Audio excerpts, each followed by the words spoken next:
Install your own kitchen cabinets. Coming up next on the At Home channel at Buildipedia.com.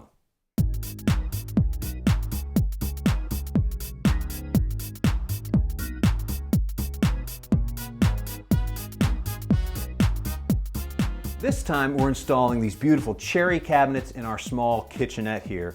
And basically we just want to get these cabinets level and secure so they're ready for the countertops and all the fixtures.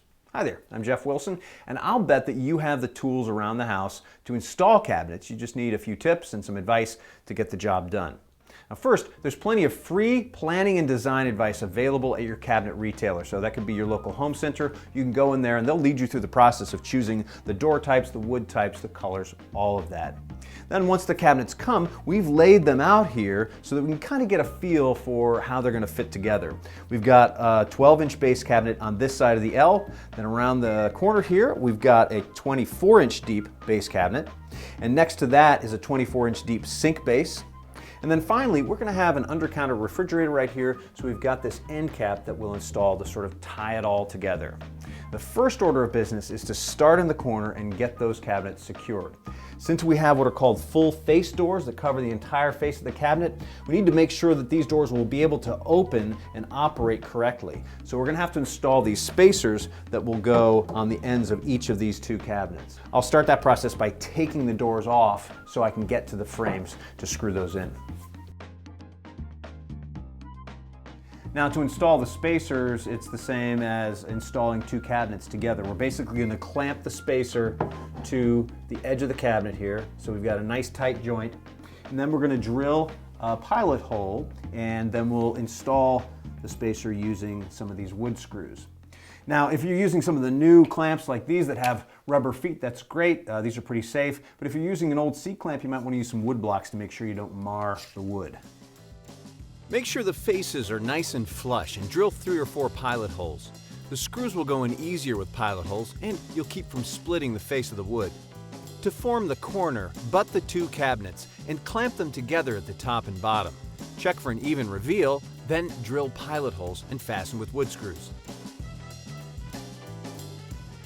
All right, well now that we've got our spacers in place in the corner, we're checking for level, we're checking for square, and now we want to attach these two cabinets to the wall. I'm going to use a stud finder to find the studs behind the plasterboard so that we go right into the stud.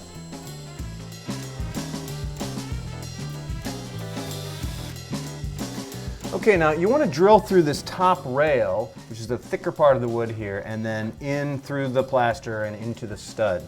And you only need, with base cabinets, to put screws in the top rail. You don't need to put any in the bottom.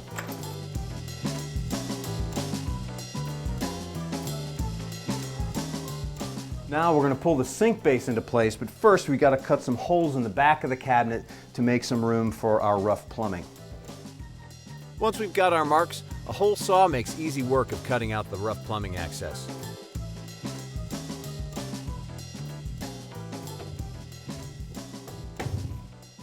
It's a false front on the sink base. It looks like a drawer. Since there's no room for a drawer with a sink in there, I'll just take that off so we can get in here. We just need to attach this to the other cabinetry and then to the wall. Wood shims are helpful to level the cabinets and keep them square. Just like attaching the spacers, clamp the cabinet faces together so they're flush, drill pilot holes, and fasten with wood screws. With the faces connected, mark the stud locations and screw the cabinets to the wall through the top rail. You may need to repeat these steps several times, depending on the size of your kitchen. Now we're going to install the end panel, which will help house our under-counter refrigerator. End panels are fairly common. They're used anytime you have an appliance under the counter at the end of a run of cabinets. For example, an oven or maybe a dishwasher. So a lot of people have end panels in their homes. What we're going to do is install this cleat to the wall, and then we'll nail the end panel to the cleat. We'll make sure that this cleat is nice and plumb before we install the end panel. I've also got this L bracket, which we'll use to install the front part of the panel to the floor. It'll be nice and sturdy when we're done.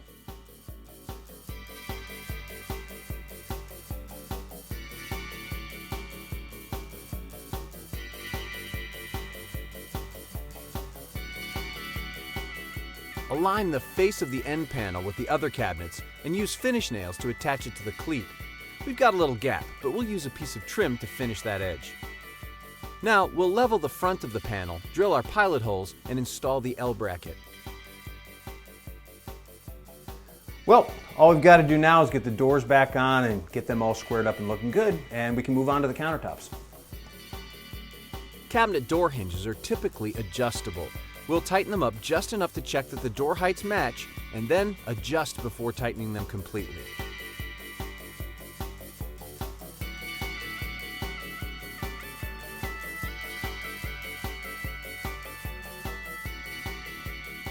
Well, looking good. You know, this is a small kitchenette, but these same tips and advice will work on any size kitchen. Join us again and we'll show you how the countertop, the undermount sink, the faucet, and all the plumbing goes in. I'm Jeff Wilson. Thanks for stopping by, and come back again to the At Home channel at Buildipedia.com.